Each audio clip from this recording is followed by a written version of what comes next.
नमस्कार, स्वागत है आप सभी का एबी स्टार न्यूज में और मैं हूं आपके साथ जुबैर चौधरी। वक्त तो चला अपना उत्तर प्रदेश का, जहां सबसे पहले बात करेंगे देवरिया में कृषि मंत्री के दिए गए बयान की। आपको बता दें कि देवरिया में कृषि मंत्री सूर्य प्रताप शाही ने बड़ा बयान दिया है। प्रयागराज में उमेश पाल हत्याकांड के बाद बदमाशों की धरपकड़ जारी है। वहीं मामले को लेकर सियासत भी खूब देखने को मिल रही है। अब यूपी के कृषि मंत्री सूर्य प्रताप शाही ने बड़ा बयान दिया है। उन्होंने कहा है कि पहले कुछ लोग शूट कर दिए गए थे, अब बाकियों पर कार्रवाई चल रही है। इस दौरान शाही ने समाजवादी पार्टी और बसपा पर भी जमकर निशाना साधा। उन्होंने कहा कि समाजवादी पार्टी इसलिए ज़्यादा बेचैन है क्योंकि उन्हें तमाम गिरोहबंद लोगों के खिलाफ कार्रवाई की जा रही है। सूर्य प्रताप शाही ने आगे कहा कि अगर बदमाश हाजिर हो जाते हैं तो शायद एनकाउंटर जैसी परिस्थितियां पैदा नहीं होती।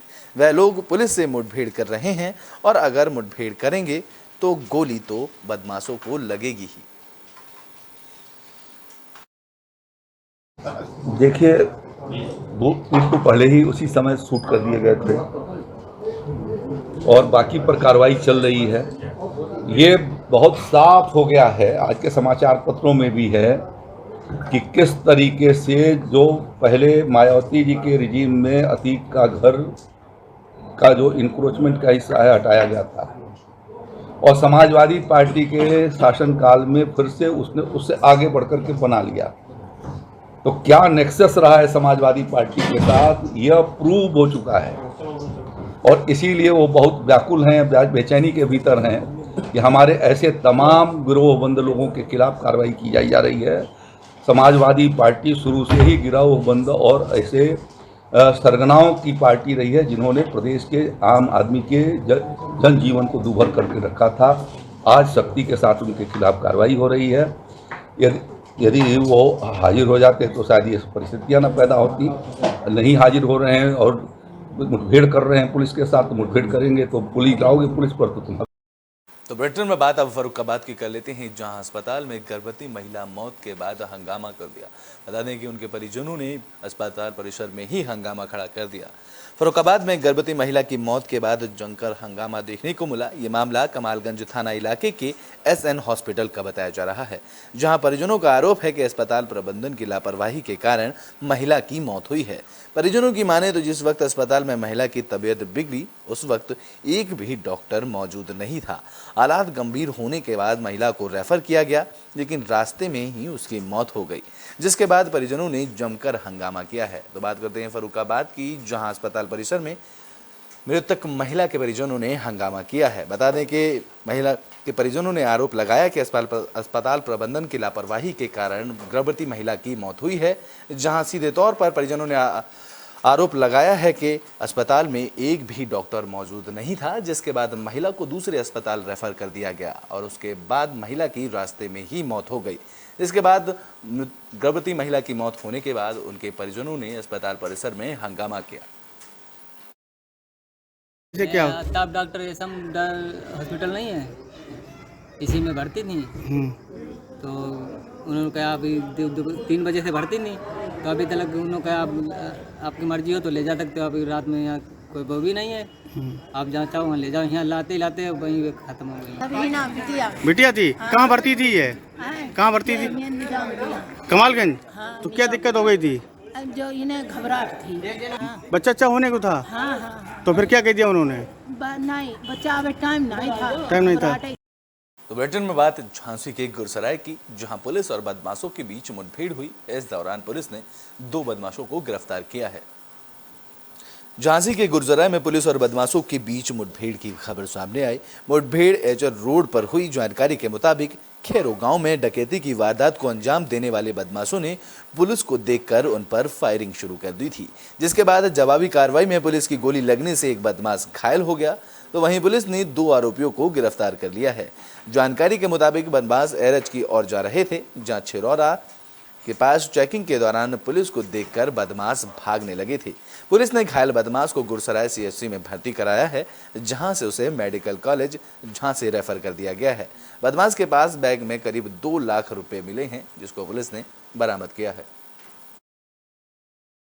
ये आज गुरसरायपुर थाने के हरसिंगार तिराहे पे स्वाट टीम प्रभारी SHO Gursarai, SHO Maurani, SO Raksha द्वारा चेकिंग की जा रही थी। उच्च अधिकारियों द्वारा जो गुरसराय में डकैती हुई थी उसी के संदर्भ में पुलिस को सूचना मिली थी, तो यहाँ चेकिंग लगी हुई थी। तो एक मोटरसाइकिल पर 2 सवार व्यक्ति आ रहे थे, तो पीछे पुलिस को देखकर पीछे वाले लड़के ने गोली चलाना शुरू कर दिया, जिससे पुलिस ने उसको ललकारा, चेतावनी दी, लेकिन वो फिर भी नहीं माना। पुलिस ने दौड़ाया तो वो मोड़ के भागने का प्रयास किया, तो मोटरसाइकिल गिर गई, लेकिन गोलीबारी लगातार उसके द्वारा जारी रही, जिससे पुलिस द्वारा आत्मसुरक्षार्थ गोली चलाई गई, जिससे उसके पैर में गोली लगी, वो घायल हो गया। उसे CSC गुरसराय भेजा गया। साथ ही उसके साथ दूसरा साथी मौके पर पकड़ा गया, जिससे पुलिस को 3,80,000 रुपये बरामद हुआ। साथ ही वादी का बैंक पासबुक और आधार कार्ड भी मिला है। और जो व्यक्ति घायल हुआ है वो अर्जुन शिवहरे, जो रहने वाला हमीरपुर का है। दूसरा व्यक्ति जो गरौठा का है अजय अहिरवार, जो घायल नहीं है लेकिन मौके पे पकड़ा गया। उसी से पूछताछ करने पे उसने कुछ और लोगों को बताने का प्रयास किया। और बुलेटिन में बात मथुरा के छाता की, जहां पर भी पुलिस मुठभेड़ देखने को मिली। यहां पुलिस ने बदमाश को गिरफ्तार किया है। बता दें कि बदमाश के पैर में गोली लगने से घायल हुआ, जिसे उपचार के लिए अस्पताल में भर्ती कराया गया है। मथुरा की छाता थाना पुलिस, सर्विलांस टीम और स्वाट टीम को बड़ी कामयाबी मिली है। पुलिस ने मुठभेड़ में साहुन मेव गैंग के बदमाश को गिरफ्तार कर लिया है। जानकारी के मुताबिक पैगांव रोड पर सूरा उर्फ रामेश्वर की पुलिस से मुठभेड़ हो गई थी, जहां मुठभेड़ के दौरान बदमाश के पुलिस के गोली लगने से घायल हुआ, जिसे छाता CHC में भर्ती कराया गया। बता दें कि आरोपी शेरगढ़ थाने के टॉप 10 अपराधियों की लिस्ट में शामिल है। फिलहाल पुलिस कानूनी कार्रवाई में जुट गई है। आज छाता पुलिस को सूचना मिली थी कि एक अपराधी इधर विशंबरा से छाता की तरफ आने वाला है। इस सूचना पे छाता पुलिस स्वाट और सर्विलेंस टीम मिल करके यहाँ पर चेकिंग आरंभ करी। इनको एक व्यक्ति मोटरसाइकिल पे आता हुआ दिखाई दिया, जिसको भी रुकने का इशारा किया, तो उस व्यक्ति के द्वारा पुलिस टीम पे फायर किया गया। पुलिस ने भी जवाबी आत्मरक्षार्थ फायर किया, जिसमें कि एक गोली उस बदमाश के पैर में लगी है। बदमाश को नज़दीकी अस्पताल में इलाज के लिए भेजा गया है। मौके से एक मोटरसाइकिल, एक तमंचा, 2 खोखा कारतूस और 2 जिंदा कारतूस बरामद हुए हैं। पूछताछ में पता चला है कि इस बदमाश पर 9 से ऊपर मुकदमे हैं तथा ये थाना शेरगढ़ का टॉप 10 अपराधी था। अग्रिम विधि बुलेटिन में बात मथुरा के मांड की, जहां बैनामा रुकवाने को लेकर जमकर हंगामा देखने को मिला है। दरअसल बैनामा रुकवाने के लिए ननंद और भाभी रोती रहीं, लेकिन उनकी एक न चली। जानकारी के मुताबिक सुरीर के सुल्तानपुर गांव में नथिया में 23 फरवरी 2011 को अपनी 2 बेटियों सुनीता और गुड्डी के नाम पर जमीन की पंजीकृत वसीयत की थी। आरोप है कि वसीयत के बाद भी उनके भाई भगवान सिंह ने जमीन का दाखिल खारिज अपने नाम करा लिया था, जिसका वाद अभी भी तहसीलदार की अदालत में विचाराधीन है। भगवान सिंह की पहली पत्नी विमला और बहन गुड्डी को जब मामले की भनक लगी तो दोनों सब रजिस्ट्रार कार्यालय पहुंच गए और सब रजिस्ट्रार के समक्ष विवाद विचाराधीन होने की बात कहकर बैनामा रुकवाने की मांग की गई। लेकिन जब तक सब रजिस्ट्रार ने आपत्ति को नजरअंदाज कर दिया तो दोनों ने सब रजिस्ट्रार ऑफिस में जमकर हंगामा किया। यहाँ दोनों ननंद और भाभी रोने लगी, लेकिन फिर भी उनकी एक ना चली।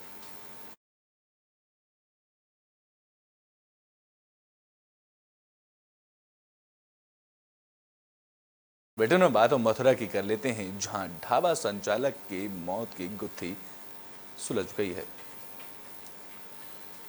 मथुरा की हाईवे थाना पुलिस ने ढाबा संचालक की हत्या की गुत्थी को सुलझा लिया है। बता दें कि 17 मार्च को सलीमपुर गांव के पास ढाबा संचालक की हत्या का मामला सामने आया था, जहां मोटरसाइकिल सवार बदमाशों ने लाखन सिंह की गोली मारकर हत्या कर दी थी। पुलिस जांच में पता चला कि लाखन सिंह की हत्या साजिश और किसी ने नहीं बल्कि उसके भाई ने रची थी। जानकारी के मुताबिक लाखन के भाई सुरेंद्र ने मिर्जापुर की पैतृक संपत्ति को जालसाजी पर अपने नाम करवाकर 88 लाख रुपए में बेचा था। जब लाखन ने सुरेंद्र से पैसे मांगे तो आरोपी ने हिस्ट्री सीटर उदल को भाई की सुपारी दे दी, जहां हत्या के बदले में 3 लाख रुपए और 100 गज का प्लॉट देने का वादा उसने किया था, जिसके बाद लाखन की हत्या कर दी गई और पुलिस ने इस मामले में सभी आरोपियों को गिरफ्तार कर लिया है। एक दुसाहसिक घटना थाना हाईवे क्षेत्र में सौंक रोड पे हुई थी, जहां अपना ढाबा के संचालक लाखन की गोली मारकर बदमाशों ने हत्या की थी। प्राप्त जानकारी पर तत्काल सभी ऑफिसर्स वहां पहुंचे, घटनास्थल का निरीक्षण किया गया। परिजनों से जब बात की गई तो इस मामले में नामजद तहरीर आई थी जो परिवारीजनों के अगेंस्ट ही थी, जिनसे जमीन का विवाद चल रहा था। परंतु जब विवेचना गहनता से की गई तो इसमें मुख्य रूप से ये चीज़ें सामने आई कि जो भी नामजदगी की गई थी वो बिल्कुल गलत थी। वो अपने विपक्षियों को फंसाने के उद्देश्य से की गई थी और इस घटना का मास्टरमाइंड मृतक का सगा भाई सुरेंद्र रहा, जिसने पेशेवर अपराधियों का सहयोग लेते हुए अपने भाई की हत्या कराई। इस हत्या में कुल अभी तक 4 लोग गिरफ्तार किए जा चुके हैं, जिसमें मुख्य षड्यंत्रकर्ता सुरेंद्र, उसके अलावा थाना सुरीर क्षेत्र का रहने वाला एक हिस्ट्री शीटर अपराधी उदल, उसके साथ साथ अंशुल और भोलू उर्फ मानवेंद्र। तो बुलेटिन में बात कन्नौज की, जहां ग्राम प्रधान पर भ्रष्टाचार का आरोप लगा है, जिसके बाद जांच के लिए गई टीम बेरंग ही वापस लौट गई। बता दें कि कन्नौज के कलासान गांव के प्रधान पर लाखों रुपए के गमन का आरोप लगा है। ग्रामीणों ने इस मामले की शिकायत डीएम से की थी, जिसके बाद जांच टीम को मौके पर भेजा गया। जानकारी के मुताबिक अधिकारी जरूरी मीटिंग का हवाला देकर आधी अधूरी जांच के बाद गांव से वापस लौट गए।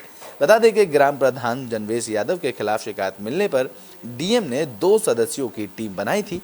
टीम के सदस्य बीएसए कौस्तुभु कुमार सिंह और जेई वेद प्रकाश सिंह ने ग्राम पंचायत की नई बस्ती में खंडजा निर्माण कार्य देखा, लेकिन अधूरी जांच के बाद ही जांच टीम वापस लौट गई।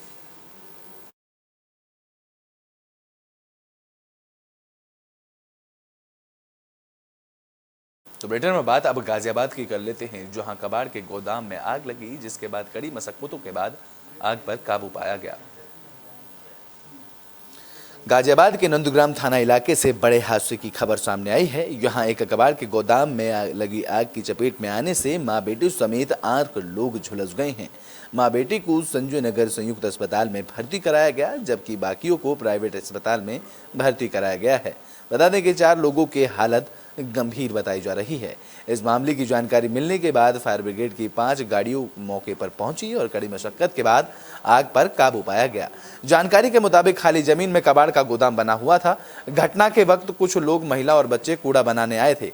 आशंका जताई जा रही है कि इसी दुकान किसी ने बीड़ी जलाकर कबाड़ की दुकान में फेंक दी थी, जिसकी वजह से वहां आग लगी थी और इस आग लगने से कई लोग झुलस गए हैं और इस मामले में 4 लोग गंभीर रूप से घायल बताए जा रहे हैं, जिन्हें उपचार के लिए अस्पताल में भर्ती कराया गया। आज 7:58 पे कोतवाली फायर स्टेशन में सूचना प्राप्त हुई है कि विकासनगर स्थित एक कबाड़ के गोदाम में आग है, जो मेरठ रोड पर पड़ता है।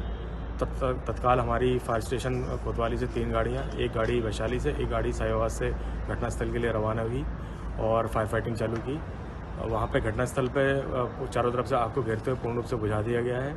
आसपास के मौजूद लोगों से ये पता चला है कि आग वहाँ पे कुछ लोग काम कर रहे थे, जो कबाड़ बीनने का काम करते थे। उनके द्वारा हमारी गाड़ी पहुँचने से पहले ही वो लोग वहाँ से निकल गए थे और उनके झुलसने की सूचना है, जिनको कैलाश अस्पताल में भर्ती कराया गया। आज दिनांक 23 मार्च को थाना क्षेत्र नंदग्राम स्थित विकास नगर में एक प्लॉट में कबाड़ के ढेर में आग लगने की सूचना प्राप्त हुई। तत्काल ही मौके पर फायर ब्रिगेड तथा थाना नंदग्राम पुलिस पहुंची। फायर ब्रिगेड के द्वारा आग को बुझा दिया गया। इस आग में 8 लोगों के झुलसने की सूचना प्राप्त हुई, जिन्हें तत्काल ही उपचार हेतु एम्बुलेंस के द्वारा हॉस्पिटल में एडमिट कराया गया है। जहां दिन में बात फर्रुखाबाद की कर लेते हैं, जहां महिला की हत्या के बाद खूब हंगामा देखने को मिला, तो वहीं परिजनों ने पड़ोसी पर हत्या का इल्जाम लगाया है।